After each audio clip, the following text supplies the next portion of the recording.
لو بتعرف تتخانق معاها ومش خايف تخسرها يبقى انت في السليم. ناس كتير فاكرة ان العلاقة الصح ما فيهاش خناق، بس الحقيقة العلاقة اللي ما فيهاش اختلاف غالبا ما فيهاش صراحة. الخناق في حد ذاته مش المشكلة، المشكلة ازاي بتتخانقوا. لما تقدر تعبر عن اللي مضايقك من غير ما تقلق ان الشخص ده يسيبك، ده اسمه امان عاطفي. يعني العلاقة تستحمل حقيقتك مش بس نسختك الهادية. الحب الحقيقي غير انه بيعيش يا حبيبي، مش انه اننا نسخة من بعض، لكن اننا نختلف من غير ما نحاول نلغي بعض.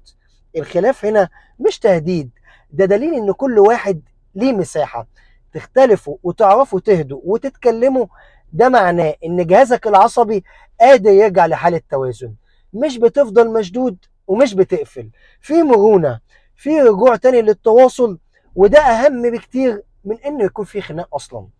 وده بيحصل لما تحس ان العلاقة مش معركة، انما مساحة امنة. حتى في الخلاف واحد يقول انا متضايق من اللي حصل، والتاني يرد خلينا نفهم بعض مش نكسب على بعض.